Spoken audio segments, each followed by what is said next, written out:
Welcome to the Sober Podcast. I'm your host, Jamie Brickhouse. Our sober celebrity guest today is Robin Beatty.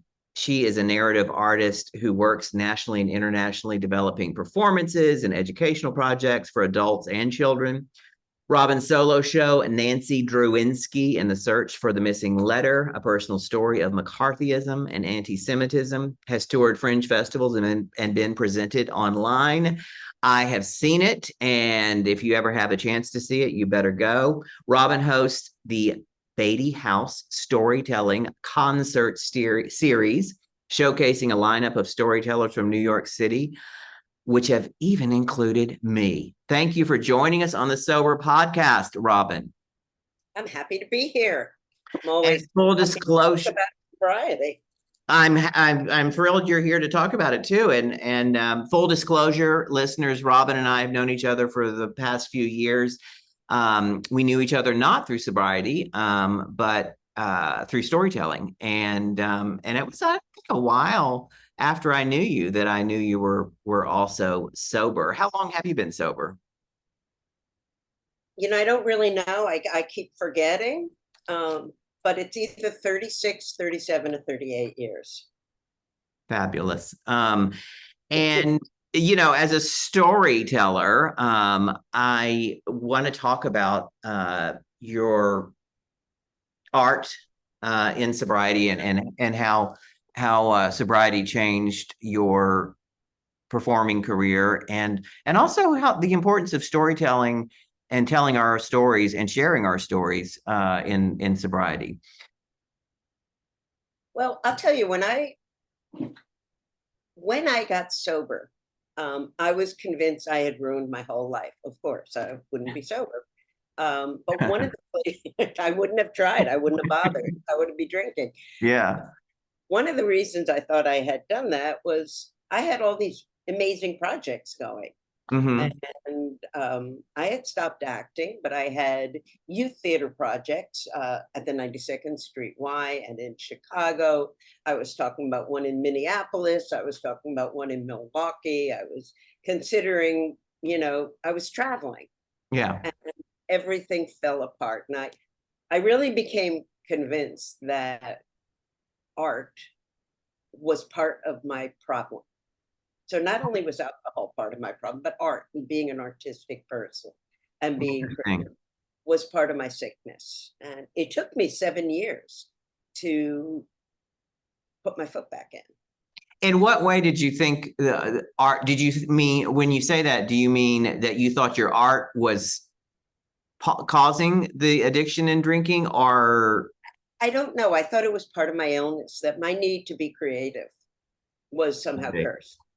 Now, there's no reason I should have thought that, except I was a sick alcoholic. And I was really convinced that without drinking, I couldn't do art. Mm-hmm. So it took me a long time to get my courage back. And I stopped hanging out with artistic people. I started hanging out with people who were getting sober, who were teachers and truck drivers. I mean, the usual, but I cut out anybody who I had anything in common with in terms of art. And so it was a long haul for me. I had to sort of develop a new kind of confidence that I didn't realize I didn't have. Really? And when you were an active alcoholic and a performer, was the work, do you feel like the work that you were doing was good? It was good. I got a lot of praise for it. I worked all the time. I worked from city to city, and any project I put out got picked up. And I mean, they were among the kinds of things I liked. I came out of a very, I was working with young people at that point. I was doing projects where it was other adult artists and me working with young people in institutions, in theater or institutions and organizations. So, I had a good venue, I had a good place, I had money, a certain kind of money that was about to be behind me. But yeah, the work was good, but I kind of lost my, I was really afraid I couldn't do it. And what you said, it took you a while, like about 7 years. How did you get back into it? I was bored. What were you doing in the interim to make a living? Well, for a while I was doing nothing, and I was existing on, I would say, the kindness of strangers, but I did have some savings. Mhm. I was doing dumb work, and then I started cleaning houses. I had another sober friend who was cleaning houses, and Yeah. I was working for $7 an hour, and that infuriated me. That just like that was not okay. But I had no other choice. And then I became a secretary, and that was the worst thing. That was the hardest job I ever had. Really? Oh yeah, I had to listen to people. I had to take orders. I had somebody said type it this way, it better be typed that way. It's like put these things, I was a legal secretary. Hmm. Had to put exhibits in a certain order. And I didn't want to always, I just thought it would look better a different way, or I didn't care. Or one time I said to someone, if you want something proofread, one of the lawyers, or read it yourself. I was like, And how did that go over? um, well, it didn't go over well, trust me, but he did proof his own work after that. So, But yeah, so basically I got boredom. bored. So boredom and a job you hated led you back to performing. And how did you get in there, and how did your sobriety uh, Well, it was interesting. for you? I mean, I didn't hate the job. Yeah, I did hate it. I'm lying. I hated it in that I was really, I was not suited, and Yeah. I really understood that. And then I'm trying to think of how I got back. Well, I developed a vocal problem. That Hmm. was the other thing. I had vocal nodules, and I was convinced that I'd never be able to teach or perform or direct again. Yeah. And I went to a vocal therapist who helped me figure that out. And after I had figured it out, with through them, I thought, what am I going to do with it? So I'm still a secretary. I still don't know. I don't want to act again. I don't want to go and work with kids necessarily again. And somebody, the vocal therapist says, well, why don't you try storytelling? Go over to Barnes and Noble, tell stories there. And so I went to Barnes and Noble, and first thing I did was I picked up a book and I read, and then the next thing I did was the next time I came, I put the book down. Third time I came, I brought my guitar, and by the fourth time, I had notes. And that was it. And for a long time, it was folklore and fairy tales and Hmm. developing long-term projects, that had to do with stringing stories together and doing shows and working in libraries and museums and eventually schools, teaching storytelling before I knew what I was doing. Right. It's Right. always been my favorite way of teaching. Learn as you go. And did And the then way that we tell stories in the rooms, did that play any part in you becoming a storyteller, or in the way that you told stories, even though I don't think at that time you weren't telling personal narrative stories? well, when I look back and I say, yeah, because, and I apologize, my light just seemed to disappear. No, it's okay. With this podcast, they're not. Um, well, yeah, because it gave me courage.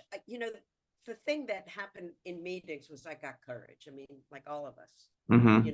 it is impossible for me to keep my mouth shut. And it's really hard. And, I want to be seen and I want to be heard. Yeah. Um, Speaking of being heard, speak up a little bit louder or okay, closer there's to the something going microphone. on. Yeah, There something we just, go. Keep oh, talking now. that was okay. Well, I wanted to be, I wanted I wanted to be in the meeting. I was afraid I'd go out and drink again. I Yeah. was afraid I was not the same as everybody. So I really needed to press all the things that were going on with me. And it taught me to speak up. I mean, I'm somebody who's loud, and Uh-huh. I trained as an actress. I'm not afraid in many ways, but I wasn't used to speaking about myself, not Right. the truth. I was Hmm. used to lying, Yeah. you know. I left rehab. I remember the woman who was like in charge of rehab looked at me and said, "Well, Robin, I don't know what you're going to do, but I do hope you learn to tell the truth." And I thought, yeah, right. I didn't, but I didn't know what it was. And a lot of it came through being in meetings and talking. Hmm. Hmm. That was how I learned what the truth really was. And through people sharing their stories, right? And by listening to people, I mean, but for Mhm. me, it often has been I have to talk and then I have to listen. Yeah. It's like for me, that's just how it has always worked for me. And that's probably the performance part of me, the part of me that needed to perform. Um, and I never knew you went to rehab. I went to rehab also. So it's another How thing. many things we have in common. I know it. I know it. Um, when I asked you, to do this, and you said before we started talking, you said you really had to think about it, about whether or not you would want to talk on a public podcast about your Yeah. story, and you ultimately decided to do it. What went into your thoughts about that and about the anonymity of the program? Well, I've been sober 36 years now, 37 or 38. I don't know. Mhm. Um, it- it's a secret. That's the part I don't like. Yeah. I feel it needs to be a secret. I'm not ashamed of it. That was a long time coming. Hmm. It's very interesting. Not only in have I meeting you was a big deal for me, and meeting I know you interviewed another friend of ours, and that was a big deal for me to meet other people in my field. I was convinced there was no, as I mean, even up to 20, 30 years of Yeah. being sober, I didn't think there were people that I could talk to about my work as well as my sobriety. Yeah. They kept it all so separate for so long. And like I said, I thought it was part of my sickness. And then I thought it was part of as I stayed sober and started doing work, I thought it was part of of the work that it was something that had to be kept separate. I had to keep things separate.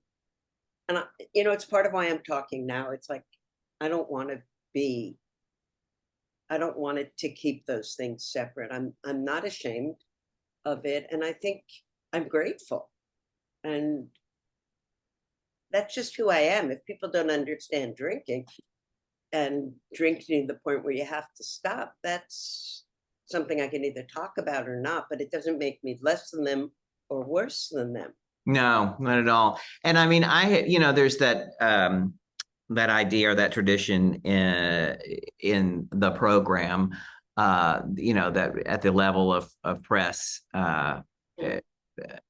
and forget how else they say it, that we remain anonymous. And I haven't done that. And I'm not doing it right now. But I also feel like as long as we're not saying I am the voice of all sober people, but I continue to talk about my experience and my story. And I know from other people that have reached out to me, it helps them, to hear, oh, okay, this person is, they're funny, they're interesting, and they're sober, and they're sharing their story, and it helps me with my sobriety, or with me getting sober, or understanding what an alcoholic is like. I think that's true. I think it's true. It's like you said, it's like earlier when you listen to meetings, it's why you stick around. Well, first of all, because it's really fun to hear other Best, people. I know, best show in town. I mean, it's free. You can throw in a few dollars if you've got them, but otherwise it's free. And sometimes there's free food there. I mean, come on. I know there's always free food. Oh my God. Cookies, cookies, cookies. Yeah, now why aren't they bringing sandwiches? That I don't know. Oh, of course not. Well, Gluten free and now oh, that's right. You've got to go. You know what? This is a good, speaking of, for refreshments and needing a break, this is a good place for us to take a quick commercial break. But everybody stick with us. We'll be back in a few seconds. Hi, I'm Sonia, the founder of Everbloom. We help you change your relationship with alcohol through connection and conversation. We provide small group meetings where you can share your story and get the encouragement and support you need to achieve your goals. Whatever your goals are, we're a judgment-free space. You can find us at joineverbloom.com, BLUME, and try us out with a free meeting. And we are back talking to Robin Beatty, and we're talking about storytelling and its role in helping us get sober and sharing our stories with others. And of course, Robin is a storyteller, as am I. And Robin, you've told every kind of story, folklore, fairy tales, children's stories, and then you only recently in the last, I think you're on mute, recently in the last few years started telling personal narrative, if I'm not mistaken. That's about, I've been doing that for,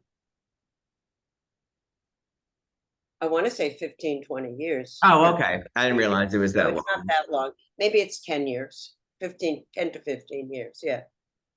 And that was because I got bored again. Mm-hmm. And I don't mean bored in that it's like a bad thing. It's that I'm not stimulated. There's nowhere to go. Where there's nothing to, I want to be learning.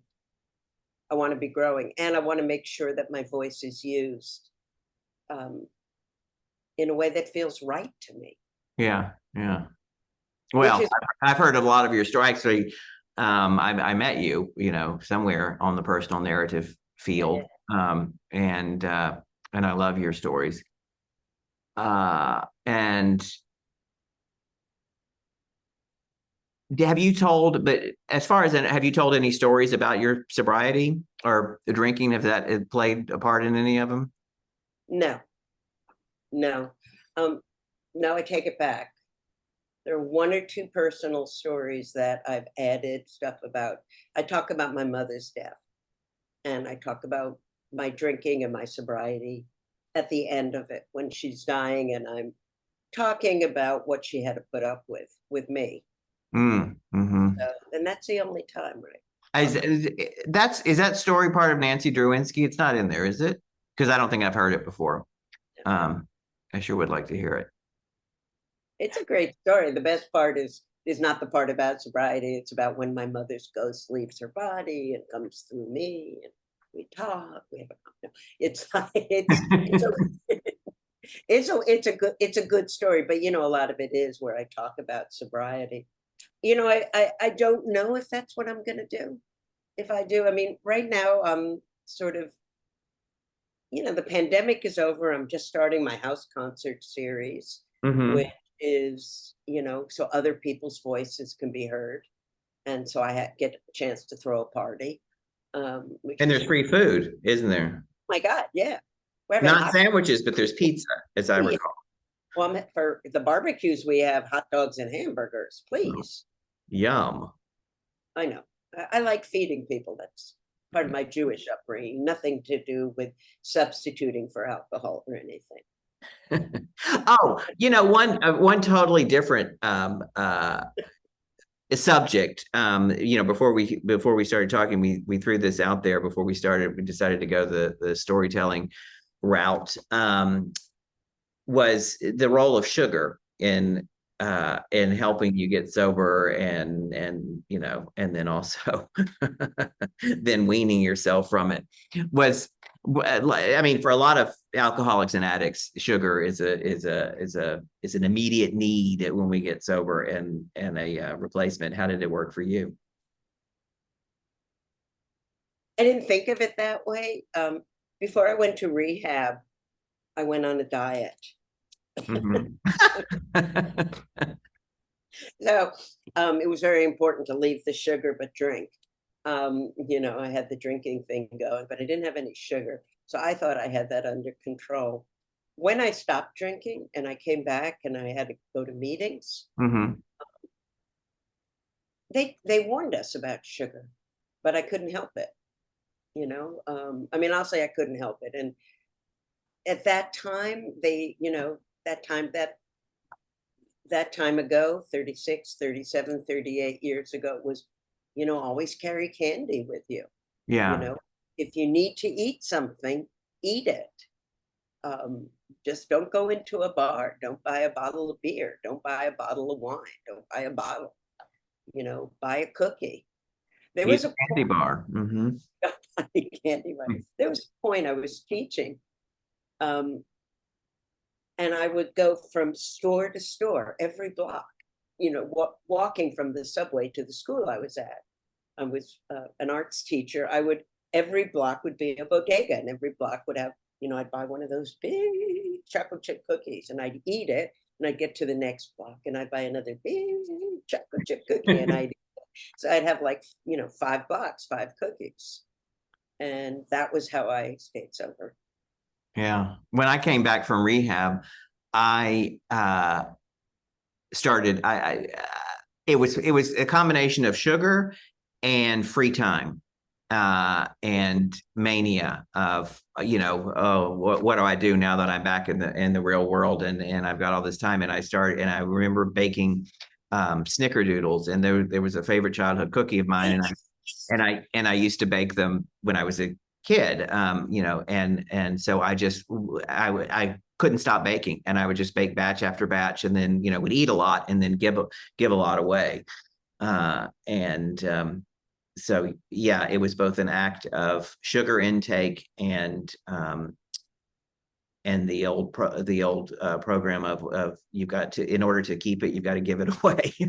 So Well, I was just like a little skinny little thing when I started. mhm. I was always dieting, and the guys would have me, the old guys would have me come and help them set up, and I'd set up the cookies. So if one was out of the order, I'd eat it. If there was another one, I'd eat it. Um, I kept getting bigger and bigger, but I kept eating those cookies. One And for you, two for me, one for you, two for me. Sure. and don't take mine. Exactly. Uh, So did you at some point, like, okay, like get the sugar bit under control, after? yeah, yeah, I did. I mean, basically, you can't eat sugar. You can't do it. It's the same thing. And I remember working at one point for some organization, and they handed out flyers. There was a period where I went to something called Employment Program for Recovering Alcoholics, and they sent me to some place to work, and they just, if you have sugar, it metabolizes the same as alcohol, and I just had never considered that. Hmm. I didn't know why they told me to eat sugar. I just thought this was a great suggestion, Yeah. and I could do it. Um, so yeah, I mean, I went on diets. I stopped. I mean, I've always had issues with sugar. I mean, it was probably an addiction before I started drinking. Yeah. So, I mean, my mother always had a problem. I'm a nice Jewish girl. It runs in the family. We bake and we eat. And it's not sugar, it's bread, and we have carbohydrates. Oh, bread. God. Yeah, Yeah. it's really the same thing. Yeah. One last question before we go. Shifting a little. Uh, what is the best lesson you've learned in sobriety, and how did it help you? The best lesson, Hmm. you can start your day anytime. That's a good lesson. And how did it help you? I mean, I can guess, but Well, I can move the thing. I can get out of the sun at any point. I can, if I've screwed something up, which I still do quite a bit, take a breath or not, but just make a choice to let it go. Yep. I mean, I think that, and the fact that I'm not alone. I mean, I think for most alcoholics, that's our biggest issue anyway. I got to handle this. I'm alone. You know, me and my bottle, me and my drugs, me and for My me, problems. Mhm. yeah. You know, that's how I solve it. You know, and the idea that I'm not alone and I can start my day. I think those are the two things that have they still keep me going. Well, thank you. They're going to keep me going because I forget about the you can start your day over. I know about it, but I don't always remember to do it. So, but you know what? We don't need to start this interview over because I just think it was perfect. So thank you for joining us on the Sober Podcast. And to all our listeners, thank you for your continued support. Visit us on soberpodcast.com and all places where you find major podcasts to leave us a review and sign up for our mailing list. You will also find the contact information in the show notes for our guest, Robin Beatty. I'm your host, Jamie Brickhouse. You can find me every day on TikTok, Instagram, and Facebook, where I tell a true story in high heels. I am signing out from the Sober Podcast. Tune in for another show next week.